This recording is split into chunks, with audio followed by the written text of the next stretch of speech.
What's going on, everybody? Welcome to our latest webinar series with Marketing for ECPs. This one is all about creating promotions that actually bring people into the practice. What's going on, Shai? Oh, not much, Kevin. How are you?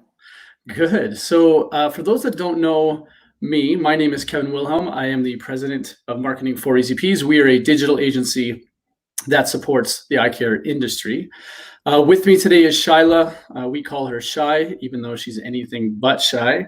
Hirani, who is a marketing director. We like to kick this off with a little game that we like to call Building Isolationships, something we do on Fridays, Shy. So I think I'm going to start with asking you about wellness, kind of in the home office. What's something you've added to your routine to enhance either mental or physical wellness in your space? Yeah. So actually, when the company kind of required us to work from home, I think I went one day without having like a proper setup. And then I realized like, okay, no, I need to kind of get my workstation in order. I wanted to create an environment that was productive, creative, collaborative. So I actually ran to the office. I grabbed all my stuff and I set up this really nice home office. And I obviously kicked my fiance out and I was like, no, this is my space now. And I actually brought some plants in. I felt like that really kind of fostered my creativity. I feel like brighter when I look at them. And I've actually been playing a secret game with you, Kevin, that every time I see you bring a new plant into your background, I'll like wiggle in a plant into my background. So we're always on, level playing field. Awesome. Yeah, we do have a sort of a plant competition between us, don't we? We do. We sure do.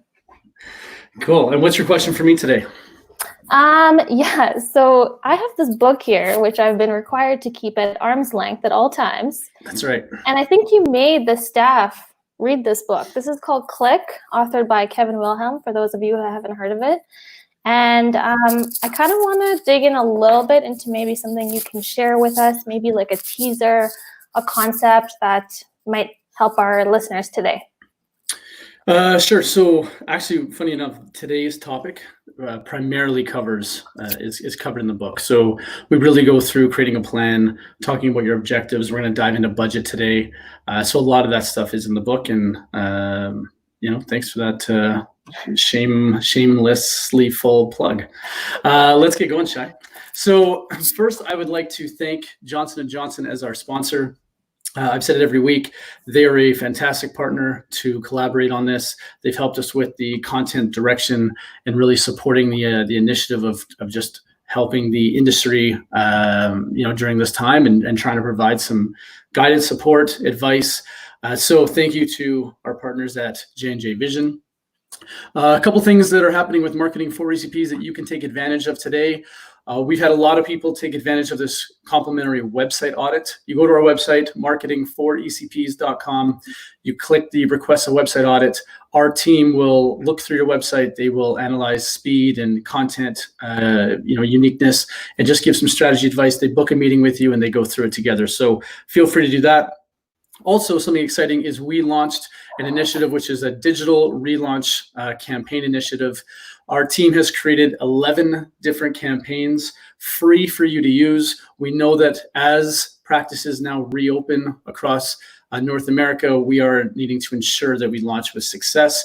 And so each campaign has a Facebook ad and a LinkedIn and an Instagram ad. And we've also created these videos that you can just download and use directly onto your platform. So go to our website, download them for free, and enjoy. The agenda today, so this is all about promotions. We're going to kind of talk about promotion 101. We're going to talk about objectives, the fundamentals that you should never forget. We're definitely going to talk about money, so the budget and the ROI, and then we're going to finish with tools and the platforms to ensure that your promotion is successful. So Shai, why should people create promotions? Let's start there. Why is it important? Yeah, so I think a lot of practices start to think about using promotions in order to discount something, maybe to kind of promote a sale, that kind of thing. But promotions actually go quite a bit deeper than that.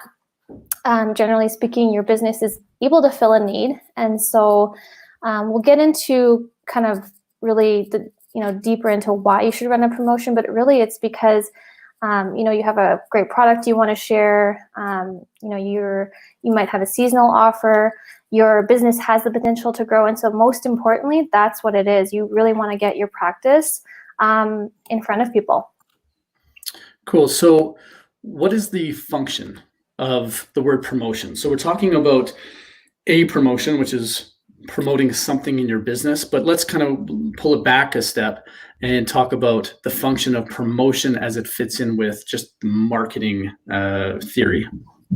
Yeah, so promotion is a really important tool to engage your customers. It's to build that brand loyalty and really create that brand awareness for not only your today's consumers, but your tomorrow's consumers as well.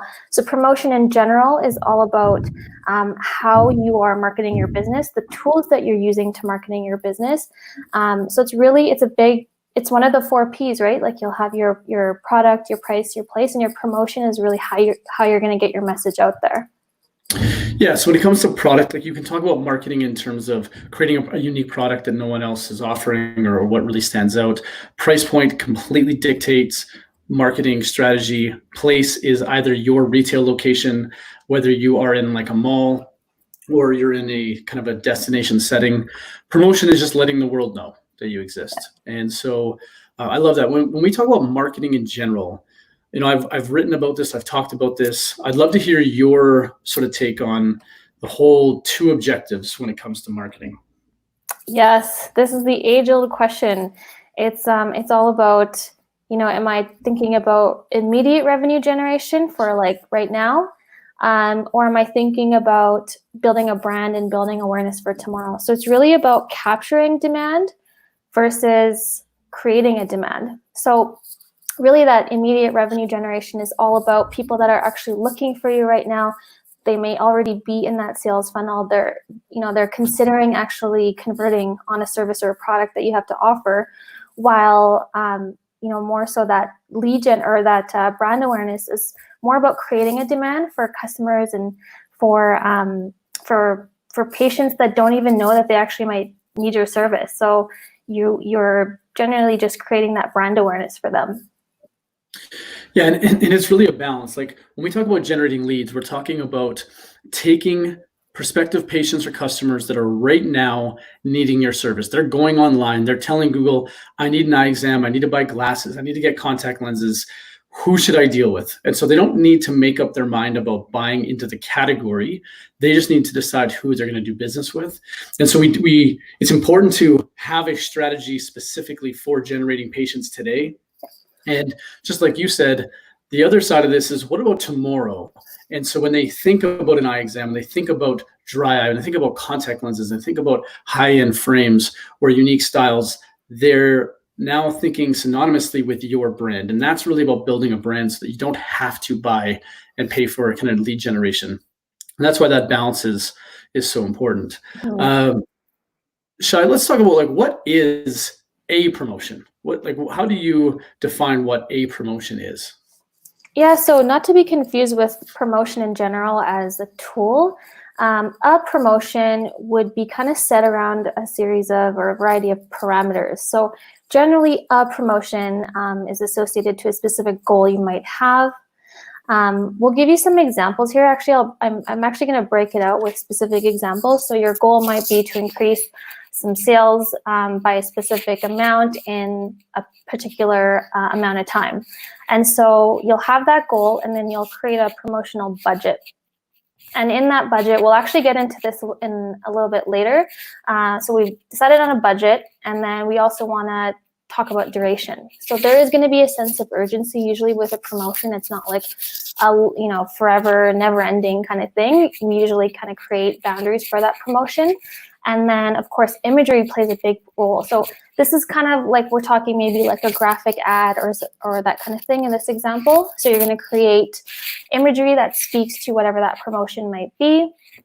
And then you're also going to talk about copy. So, what is a headline or information that you can share with your consumers that is a need that they're trying to fill. And then of course you'll have an offer generally with a promotion. And then with that offer, you'll want to have some sort of call to action. So having your users act on this promotion. So this is pretty high level in terms of what a promotion is, and we'll get a little bit deeper shortly. Okay, so when we're talking about a promotion, these are really the kind of the recipe that needs to be considered. So what am I trying to do? How long am I running it for? How much do I need to spend? What is the general imagery? And we're going to talk about personas, right? And trying to attract the right type of person for the promotion. What should it say? The value of a strong headline. Offer, and an offer doesn't have to be a discount. You have one in this example, but we're going to talk about if you are a business that does not believe in ever discounting, promotions can absolutely work for you. And a call to action is, what do you want them to do next? I think that's important too. So here's an example of one, one that you've kind of worked on before. So maybe just kind of walk us through some high level things that you want to highlight in this example. Yeah, so this is a great example. It's with one of our practices that we work with, Abbey Eye Care, and generally they will have quite compelling promotions because they have a specific brand that they're following. They like to be really engaged with their consumers, and they like to put out very strong graphics. So right away, this is a spring promotion. This was actually ran last year. This is an actual promotion. And you can see right there, we have a certain offer here. So $100 off selected frames. And so right here, this is compelling. And we'll get into a little bit more about frequency and about how many times you might be seeing this ad. But this is all about kind of sending a compelling message out there and showing your brand and your what you have to offer. And of course, there's some brands involved here on the very bottom there. So there was some brands as part of this offer. So this is a really good example. Great. That's a great point, because so many times there is co-op money available for practices and they're not really sure how to spend that. And so co-branding promotions offers, whether it's through traditional means or through digital means, it's a great time to collaborate with your reps and the marketing teams of the products that you have. So, regardless of whether you're a startup and new to ever running a promotion or more of a seasoned, veteran when it comes to promotions, what are some fundamentals that everybody should know? Yeah, so these are some, really high level fundamentals that we'll kind of dive in a little bit deeper as we go. But essentially, we want to consider your brand. You as a practice and as a business owner, you have a brand. So know your brand and live your brand. And we'll get into what that means shortly. You also want to identify your target demographics. So who are you speaking to? You want to talk about, of course, you want to determine your budget. You want to create that strategy annually, hopefully, if not quarterly, on how you'll promote that. And then you'll also want to decide on the tools that you'll use to promote. So we'll go into each of these more in depth. Sure. So let's talk about the know and live your brand. And maybe I'll start with an example from Walmart. So everybody knows Walmart as a brand. Their brand value, their value statement has always been save money, live better. So you save money on essential goods so that you can have more disposable income to live better. So when you're creating a promotion, it's important to ask yourself, does this enhance my value statement, or does it detract from my value statement? So we look at Walmart right now in a time of just uncertainty and with people being at home and making less money. Walmart could and will create marketing and advertising really talking specifically to how they're lowering prices, probably on your top 10 essential goods. There's a case study years ago where Walmart decided to venture into high-end fashion. And so they used either one or a very few select stores, and they had an area of the department store dedicated to high-end fashion, and it completely bombed. It didn't work at all. And the reason being is that they tried to enter into a new market, but were not enhancing their value statement and saving money and living better. You walk in and you see a high-end price dress. That's not why people are there. And so when you think about promotions, it's important to really understand who you are and what your brand and market position really is. And so, you've have on here 3 questions, and can you just kind of walk us through those different positioning statements that we may be asking ourselves as business owners? Yeah, so to your point, Kevin, about kind of understanding your brand position, Walmart's a great example, and it's all about understanding like who you are, what your practice has to offer. We'll get into this in a little bit, but who are you talking to? Who's your target demographic? So here we have a few kind of examples here. Are you a center for medical care where you focus more on diagnosing and treating eye conditions? Are you more family focused? Do you love treating kids? Are you maybe more of like a rural practice, not located in the city? Or are you located in downtown in a busy metropolitan area? Are you tailoring more to very busy professionals who are on the go all the time? So really kind of understand where you are in the market and understand who you're speaking to essentially. And next week, and I'll end with what's happening next week.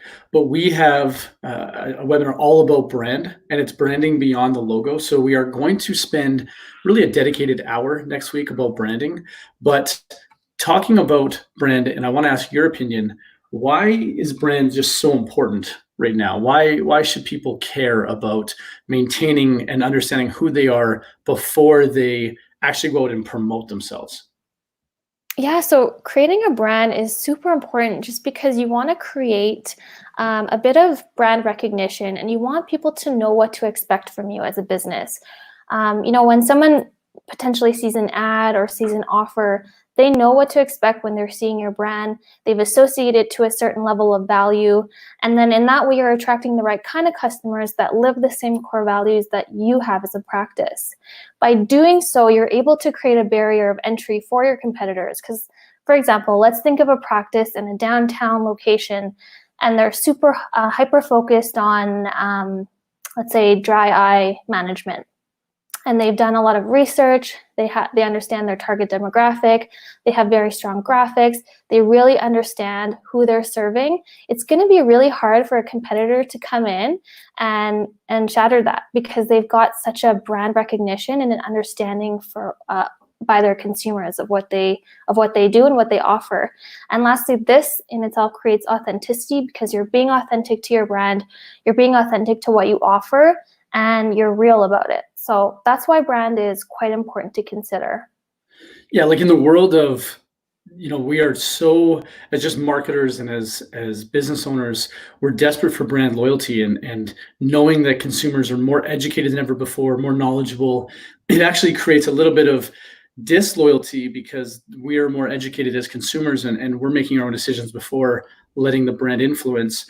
Having that brand name is really important because one thing too is we know that you can charge up to 20% as a premium price. When you look at apples to apples, people will pay more for a brand that they know and trust.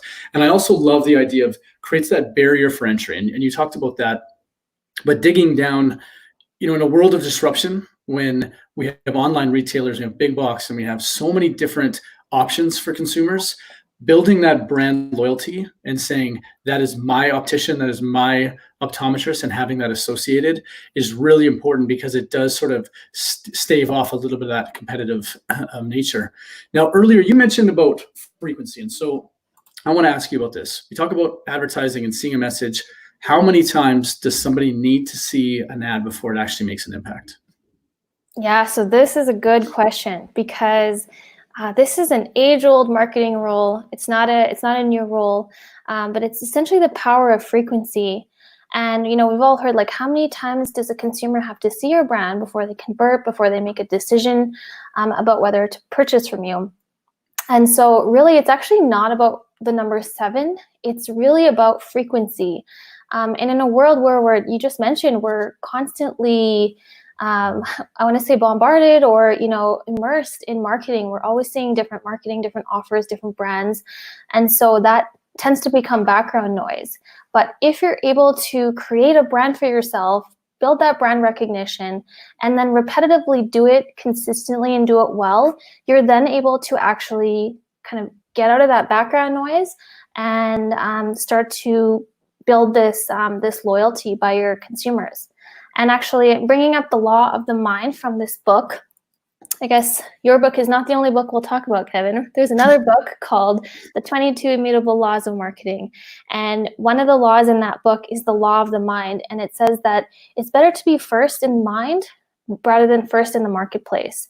So really that's really the power of repetition and frequency, and having your users and your potential patients and consumers see your brand, understand it, see it frequently enough in order to be top of mind for them when they are ready to convert.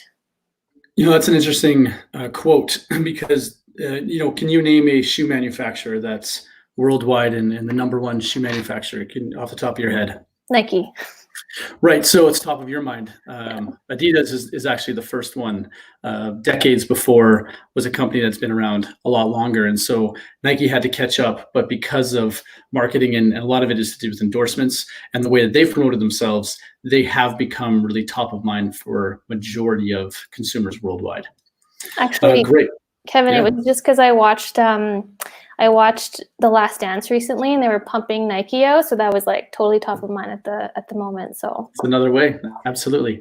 I want to just take a second here to remind anyone watching, we are giving away complimentary website audits. To go to our website and you can fill out a form, and we will kind of tell you the good, the bad, and some strategies regarding your website.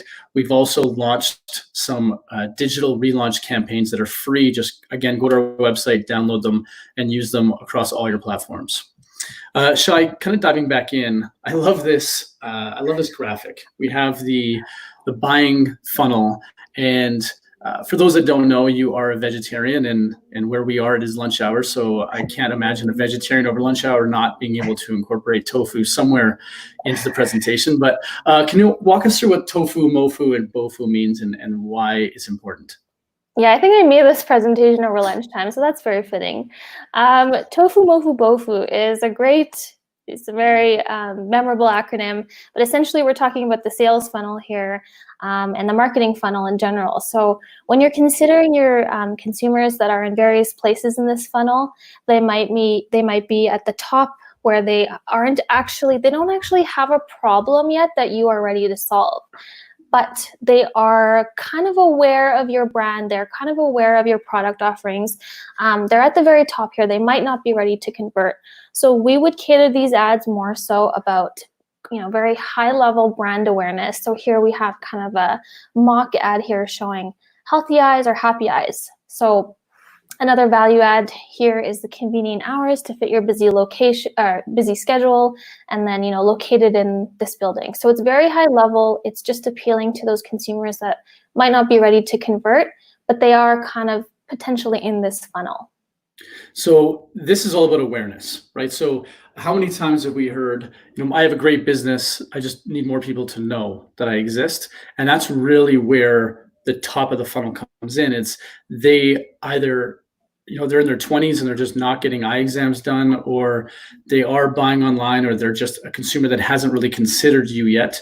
This type of promotion or advertising is just letting them know that you exist, that you're an optometrist or an optician or ophthalmologist, you're in their area, you can serve them, and then sort of what you stand for and a couple of value statements.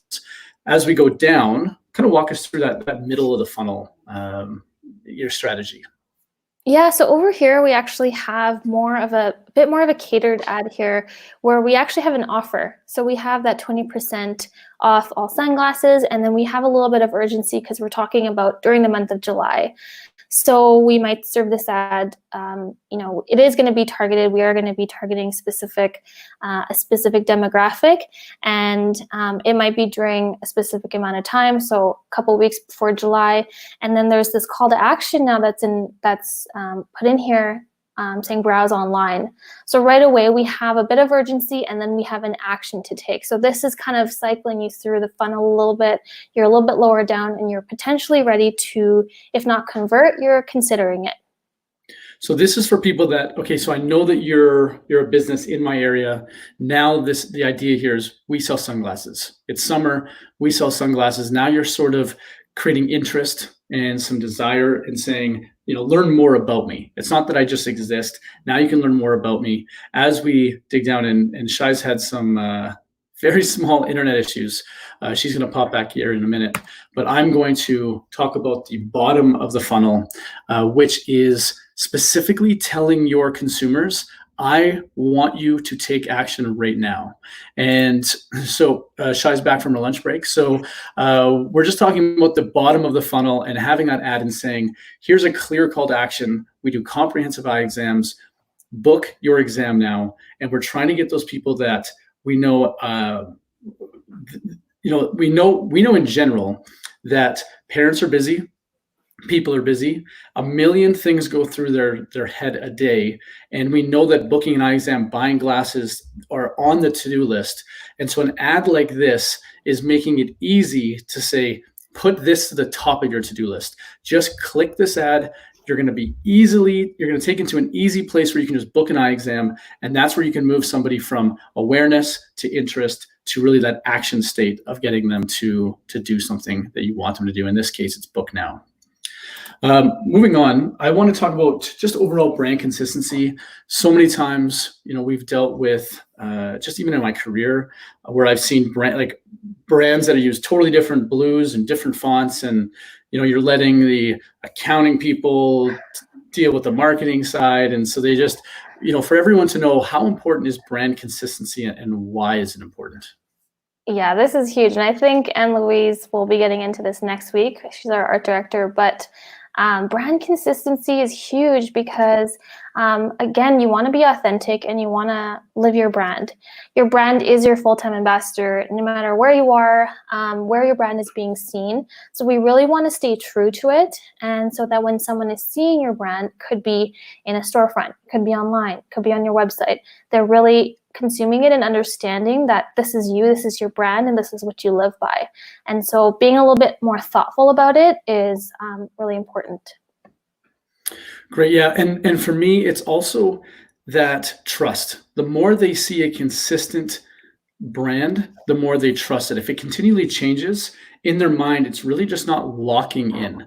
And so there are different campaigns, different promotions, which we're going to definitely dive into here, but having a consistent brand approach, having, from brand guidelines, from logo to colors to fonts, but also to messaging and what you stand for as a company is really important as well. Mm-hmm. Let's talk about graphics. So what role do graphics play in just overall in making an effective promotion? Yeah, so this is a really strong graphic that we actually ran for one of our clients, C&B Scene in Toronto. And I love to include this because they are kind of that keystone of understanding their brand and then engaging their consumers with it. So by staying on brand, they are creating this authenticity because they're staying true to who they are, and they're creating a bit of that intimacy that even though it is on a mass scale, they're serving ads, they're doing so very targeted, and they're emotionally connecting to the audience that the ad is actually targeting. And so, of course, like I said, creating this brand consistency across all channels is super important. And the graphics, and the more consistent they are, the stronger you'll be able to engage your consumer.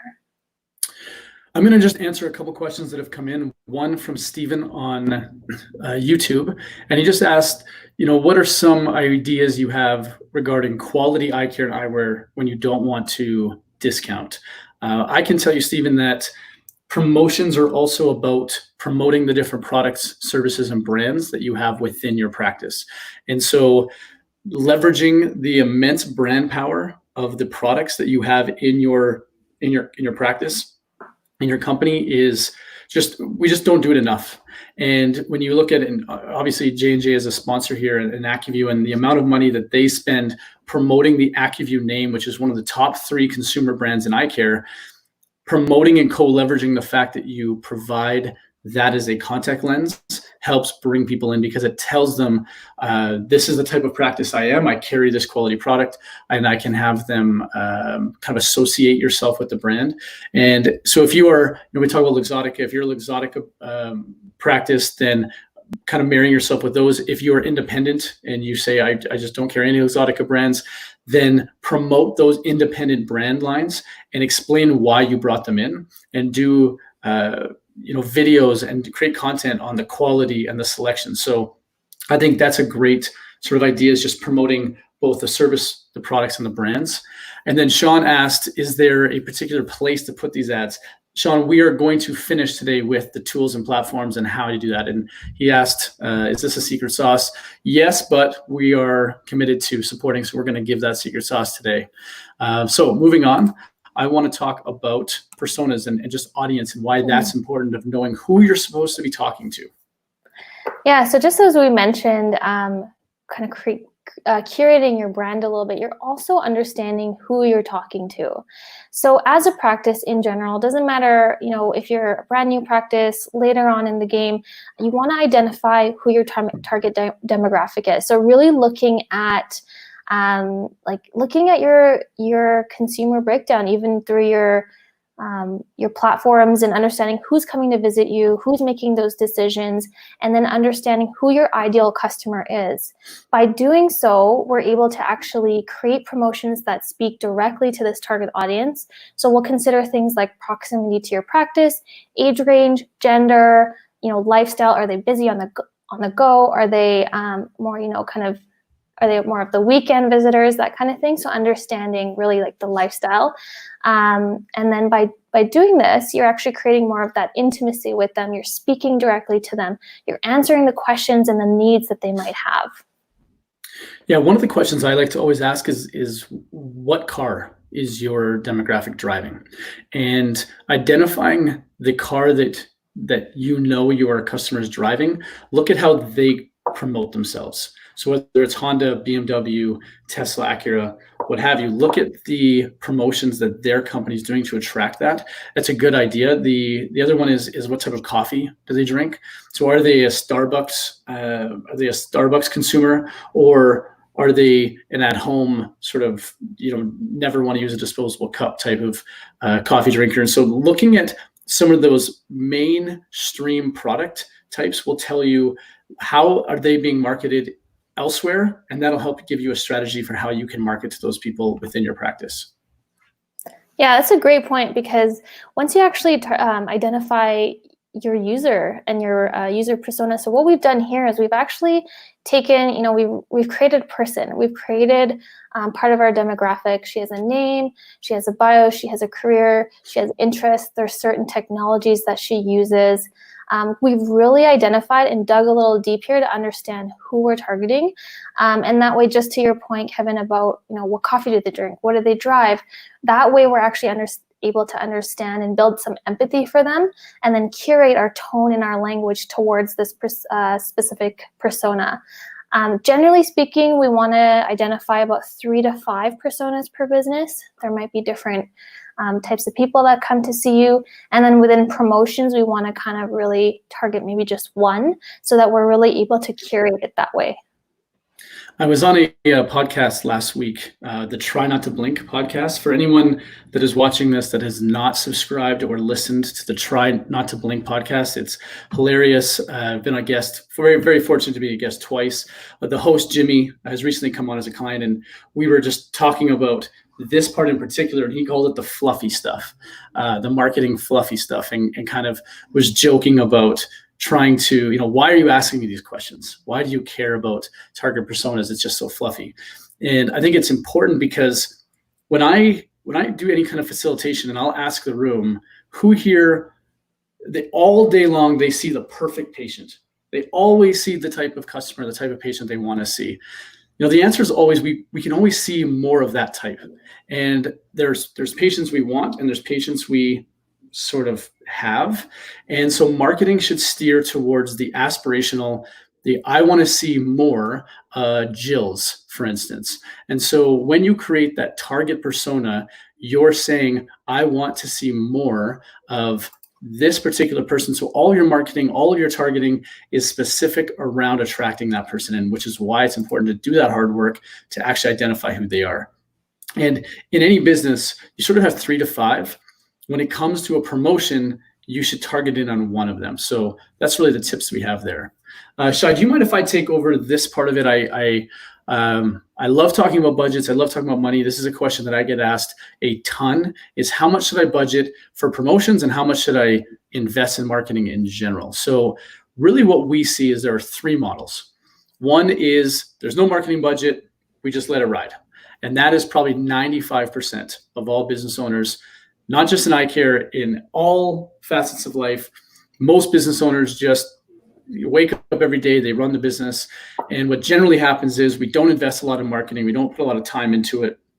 And so when a salesperson calls that's selling you, billboard advertising or a print ad in the local newspaper, we say, we should be investing something. So then they sign a contract. They haven't put a lot of thought into it, but it's now at least I'm investing in marketing and I can check that off my list to say I'm doing something to help my business. The second one we see is using the same numbers last year over and over. You'd have no idea why you really calculated it. It sounded good 5 years ago, and let's just go with that number. And it's just always been the number. That is the next most common. So that's probably the other 4%. So now we're at 99% of all the models we see. The one that I'm really passionate about and I want to share is the idea that look at last year's revenue. And we're going to talk about the annual. Look at what you spent last year in marketing. Assume everything's the same, which is a crazy assumption right now with COVID, because everything's really not going to be the same. But if everything's the same, we can spend the same money we spent last year to get the same results. But if you're a company that wants to grow, it always costs more money to grow. And so the model that I say is think about the differential in your revenue, how much you want to grow by, and take 10% of that and put that towards your budget. And so I'm not saying 10% of total revenue. I'm saying if you want to sell $10,000 in product this weekend, then the promotional budget should be about $1,000. And so look at the goal of revenue and then divide that by 10, and that should be the budget. That's what we have seen work the most successfully.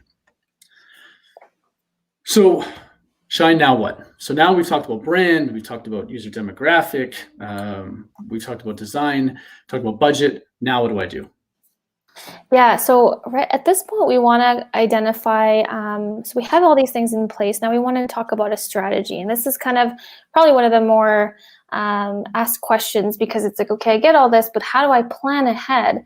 And generally speaking, we want to encourage our practices and our practice owners to plan ahead. Think about what Kevin just said in terms of identifying that gross profit margin, creating a budget with it, and identifying the kind of consumers and the patients that you want to have in the door. So first thing is you want to identify where you're at now. So look at those financial figures and really see, okay, what's my starting point? And the next step would be understanding, like, what does success look like for me? So where do I want to go? What are my revenue goals, profit goals? And write it down and understand what it is 1 year, 3 years from now. So determine those objectives as a business owner and understand them and write them down. And then from there, you'll start to consider building that plan out. So now you know where you want to go. Okay, how am I going to get there? I know what my budget is, but now, like, let's look at it kind of on a longer term scale and understand maybe potentially quarterly or annually, as a business, what do I want to promote? What do I have coming up? What do I have, I'm moving practices. How do I want to do that? Maybe I'm opening up a new practice. Really kind of understanding what that year ahead looks like will really help you understand more of a long-term goal. And we'll kind of get more into the tools of how to do this shortly. Yeah, it's kind of like even just look at planning your week out. And if you are somebody that creates sort of a to-do list, or maybe you have a single admin day a week, you'll probably create sort of a to-do list, which keeps you focused and makes sure that everything gets done. I equate this strategy as it's simple, but it's really effective. I find too many people they kind of skim the idea of planning your marketing. And so I love this 3 steps. I love identifying where I'm at. You need to know where you're at to know where you're going to go. What does success look like? It could be revenue. It could be, I need to do more medical sales. I want to become a contact lens specialty. I want to sell more high end. I want to increase the average. Patient value that I see. And so creating that objective is really important. And then the last one is building that plan. And you said, Shai, that 3 years out, which is really important to look ahead 3 years, because I think a 1 year is a little too short. And so understanding, where do I want to be in 3 years? Where do I have to be in a year in order to achieve that? And then what are the next 3 months, 6 months, 9 months, and that final quarter of the year? What do I need to do to actually achieve that? So I really like that. We had a question for you that just says, how much is hands off? Like, they love the idea of marketing, but usually have no time to do a lot of the work. So how much time should they be spending? We were talking about creating an annual strategy. How much time should they be spending? Yeah, so I think it's important to sit down with, let's say if you're working with a marketing agency, sit down and understand like, what are those goals? So you're coming to us with your goals, you know your business best, and then let's sit down together and create this plan together. And then essentially it is your marketing director, your marketing agency's role to come up with that plan. So it doesn't have to be, potentially you coming up with this plan. You can be a little bit hands-off once you actually you decide what those goals are, and then let us help you lead the way. Let us help you understand what tools we want to use to reach those goals. And then we'll sit down together and then actually understand month by month, quarter by quarter, what strategy should we employ to actually get to where you want to be. So generally speaking, we want to have you at least about 80% hands-off once we've actually done some discovery together. Is that a fair? Yeah, I love the plug for the business, which I definitely love. I'm going to say, if somebody is working independently and on their own as well, the time that you put into marketing, I would say you'd want probably 1 or 2 days to sit down with your team a year and plan out what the 3 year and what the 1 year sort of is, creating that annual plan, which we're going to show a couple examples of, and then having a quarterly touch base. So every 3 months, bring your team together, whether you're using a company like ours or you're doing it internally, or even if it's just you, dedicate some time, go over the results and kind of adjust and have those metrics in place to say, am I on track to achieve what we'd sort of set out as the objective for the year? And then every week, you want to just dedicate time. And so for me, for our internal marketing, I will also dedicate X number of hours or time per week. It's dedicated sacred time in my calendar that, even as an example of this webinar, for us, it's Wednesdays, 12 o'clock in our local time. That's a time that I dedicate. And so having that time built into your administration day or into either evenings or weekends would really help. But how much depends on how aggressive you want to get with marketing. What are some other considerations that people should consider when putting together a promotional calendar? Yeah, so I think stepping back and looking at your annual, foot traffic, revenue, understanding when, you might have higher revenue months versus lower revenue months, and then looking back to see, how you can kind of strategize for those months. So for example, December might be a little bit higher. Maybe you're doing like a use it or lose it promotion, and then January tapers off a little bit. So having potentially a value add of some sort within that period of time. So really understanding what's your practice's annual cycle and what you're going through. And of course, looking at potential products and vendors that you're working with. When is it appropriate to discount? When are you going to be pushing certain inventory out? That kind of thing. So take a look back, step back from your business and understand what an annual term looks like. And then from there, you can start delineating some goals to achieve some of those targets that you have. Yeah, and one of the things you can consider too is every business has some seasonality. We know that July will be a slow month. Typically, December has the ability to be slow. We know September, October can be busier. And so with promotions, you can have really two strategies. One is you want to accelerate the high points and just get more out of it. Or you can put promotions in at a lull to try to bridge expected losses. We are Canadian, Shai and I. We have a very famous coffee chain called Tim Hortons. And a perfect example of this is during Ramadan, you would see a lot of people give something up. And so they end up giving up coffee as a vice. And so every year, Tim Hortons saw a big decrease in sales with coffee. And so the promotion that they put out was something called Roll Up the Rim to Win, where they were giving away potentially cars, free coffee, free donuts, and it was fun, interactive, where you actually roll the cup, and they saw revenue spike during that week. And so what they looked at and said, instead of having a decrease, let's actually try to have an increase at a time where there's a lull. So different strategies work. We have a question here about how do we portray our brand to our customers, and Lena, you have kind of logo and graphics as a question. Is that one way? And logo and graphics are a way to identify your brand, and it definitely connects an emotion. However, your brand is every interaction that your company makes with your customer base, your patient base, every time. So from what your website says to your voicemail to even the smell that is in your practice, if you use certain scents, if you have a certain Spotify playlist that plays when someone's in, all of these things are attributes that create to an overall brand experience. And so when you're thinking about your brand, really type these things out. And again, next week, we are going to do a whole hour on branding just beyond the logo. So that's kind of a great segue.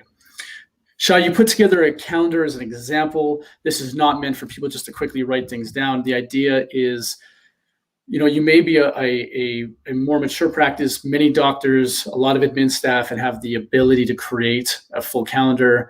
And then here you sort of have a quarterly. Can you walk us through when she comes back, the difference between the quarterly and the monthly? And I think the point that Shai wanted to make with these slides is that you don't have to create a promotion every month.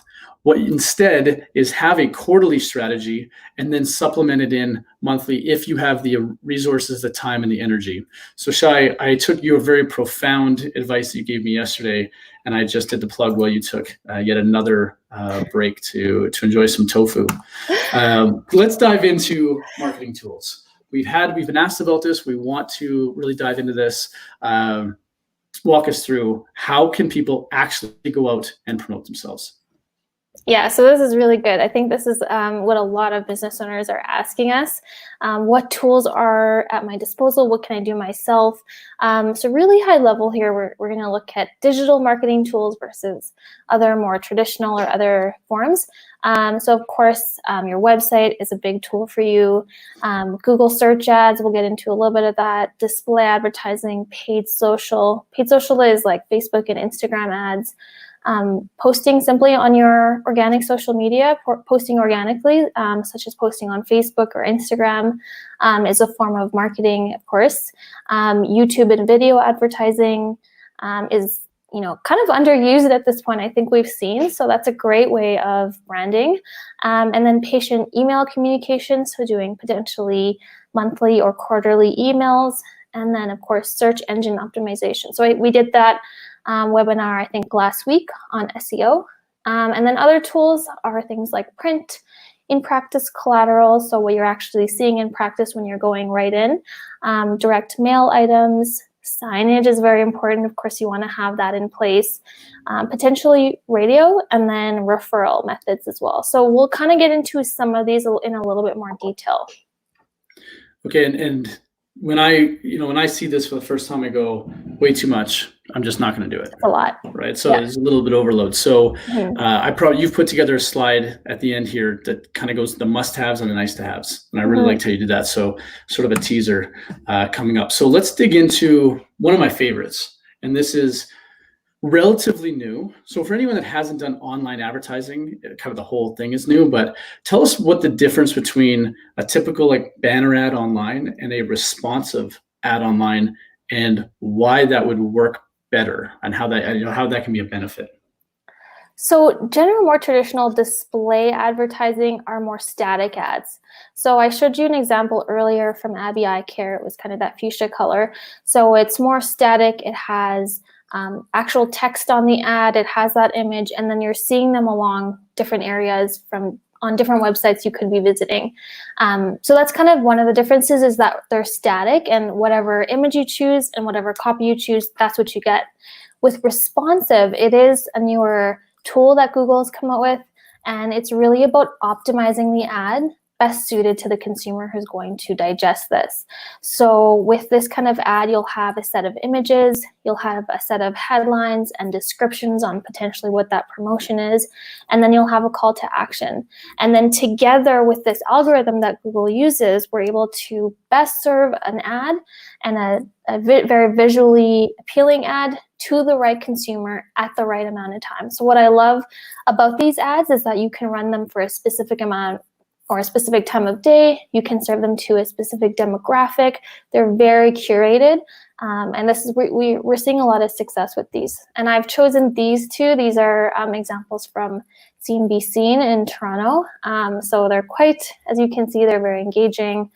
There's obviously going to be some sort of now open offer associated to them.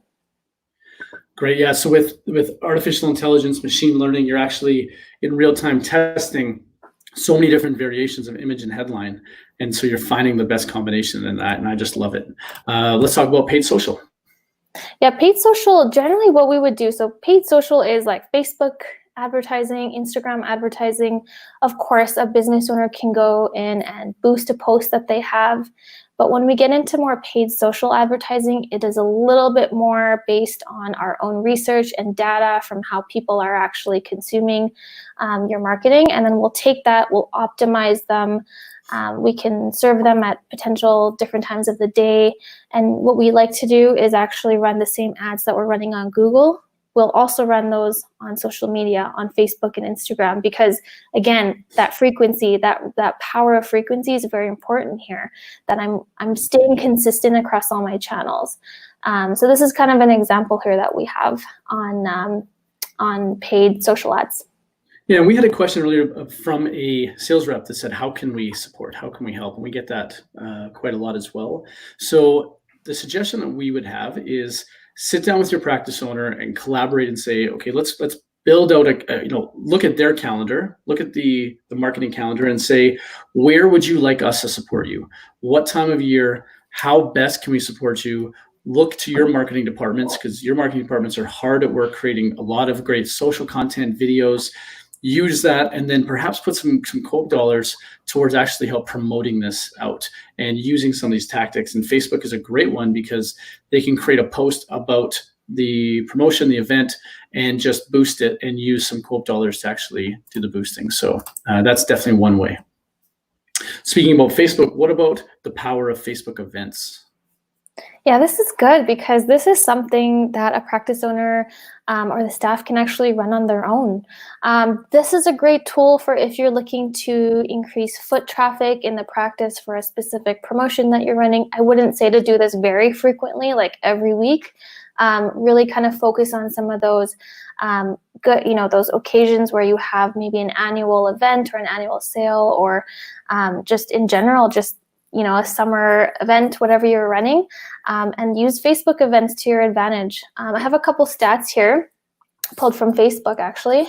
700 million people use Facebook events each month, which is a lot, and 35 million people view a public event on Facebook every day. So obviously there is an appetite for these.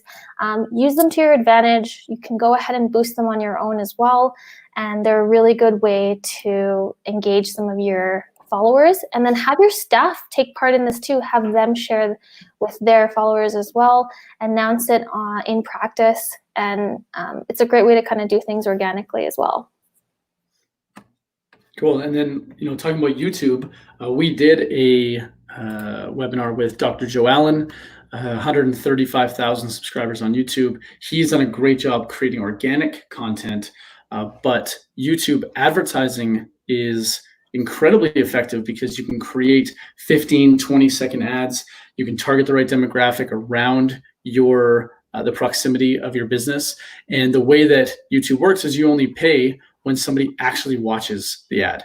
And so if they skip the ad, it doesn't cost anything. So it's a fantastic way to actually increase the effectiveness and the ROI of your marketing is when you put it on YouTube, which, by the way, in those digital campaign promotions that we are giving away on our website, they all include a 15 to 20 second video that you can take put on YouTube and create a quick YouTube ad to blast out to people around you. So that's one tip of how you can use those assets, those campaigns that we created, and advertise them out.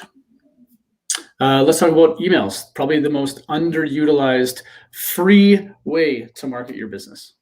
Yes, definitely.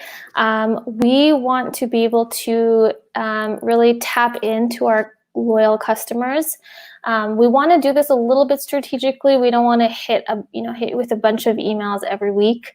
Really save these for when you have a bit of value to share with your patients and your database. So if you have, if you've written a good article that you want to share, if you have specific promotions coming up, if you have a referral program running, whatever that might be, really think about how you want to curate some of these quarterly emails and share that with your database, really share some value.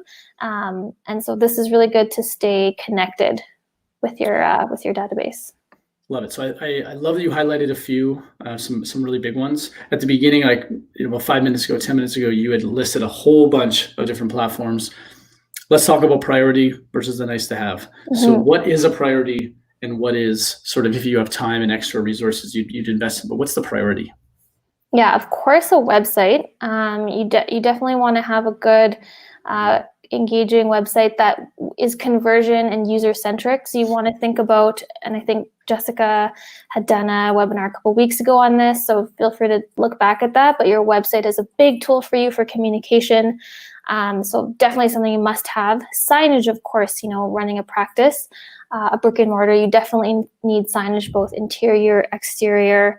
And then another, I consider a priority is that immediate revenue generation. So what we talked about, Google search ads. So when someone's actually typing you into Google, looking for a service or a product that you might be able to offer, think about capturing that demand. That's very important. These people are actually already in the funnel and they're ready to convert. So being able to capture that is important.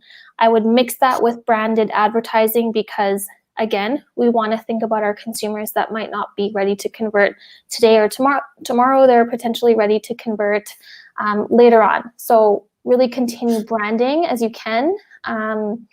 And then email campaigns, like I said, really important. And then referral programs. What's nice to have, I would say, is, paid social advertising. If you're able to, I think it would be good to support the other branding that you're doing. But I've added that here as a nice to have. Same with YouTube. Direct mail, we're kind of seeing us get a little bit away from this now, especially now with everything going on. But think of direct mail, when you need to actually do that, but not something that I think is a must. Radio, and then in practice collateral if you need to do that as well, as a nice to have. Cool. So really we're talking about making sure there's signage outside, you've updated your website, you've sent an email out. Those are ones that kind of are inexpensive, that can happen right away. The nice to haves are really where it costs money. So the direct mail, the paid social, YouTube, printing out a whole bunch of collateral. Collateral makes sense. Where we want to try to avoid is only using in practice collateral and then marketing to people that are already in your practice, ready to buy and pay full price. And then we sort of hit them with a promotion and say, oh, you can save 30% off. So all of this is great. What can you do yourself? So if someone's watching this and say, okay, I'm ready to go, what are the things that they can take on themselves? Yeah, so posting organically on social media is a great way. Stay engaged, stay authentic. Consider your brand when you're doing so, but you're able to do this yourself. Same thing with email communication. There's tons of different tools. Of course, your marketing agency, if you have one, can help you with this, but there's lots of ways to stay in contact with your patients, especially with some of the recall software out there. Interior and exterior signage, of course, you're going to be doing that yourself with your building contractor, whatever that might be. Direct mailers, if you decide to design these and send them out. Same with that, again, that in practice collateral. And then doing a referral program. So if, of course, word of mouth is so powerful, and that's how we consume and that's how we decide on making a purchase. So referrals are super important. What your agency can help you with, if you're not tech savvy, if you're not able to build your own website, this is something a marketing agency in general can help you with. Google search. So that is this immediate revenue generator for when someone's searching for you. Again, it's those ads that you might see right on Google. That doesn't mean someone's going to click an ad, but you're showing up, you're there, you're trying to capture that demand that's out there. Digital display advertising, we touched on this. This is something that an agency can help you with. Same with paid social, YouTube advertising. And again, there are options for how to boost your referral programs. So lots that your agency can help you with. Cool. Well, Shai, as we wrap up, thank you very much. I want to just end with two big things. One is complimentary website audits. Shai is one of the people that actually takes that form, prepares the website audit, the marketing audit. She books a meeting with you and she walks through sort of step by step what she's seeing and some strategies and advice on what you might be able to do different. And so if you're looking to get a website audit done by Shai or someone else on our team, go to our website, request that through a form. Also, we talked all about promotions and creating promotions. To make it really easy for you, we have created 11 different campaigns. You can see here there's some static ads. They work for all social platforms. We've also created 11 videos. Download all of them and keep them and use them on social media and choose whichever one fits your brand best. But they're all there. They can be found on our website under the digital relaunch tab. I want to give a big thank you to our sponsors, of course, Johnson & Johnson Vision, for their tremendous support and continued support. It's not just in this initiative. It's been years. They're great to work with and supporting the industry. I want to just highlight next week, we did a lot about branding today, and who better than our actual art director? She has been with us from the very beginning of our agency. We started working with her, and she came from some big agencies across the country. And so we're very fortunate to bring Anne-Louise, who will be talking all about branding, but beyond the logo. So not just about colors and fonts, but really what does brand mean beyond that. So you'll see the email come out in a couple hours to sign up for that. Thank you very much, Shai. It's been a tremendous hour to spend with you. And thank you to everybody watching. We will see you next week. Bye-bye. Thanks. Ciao.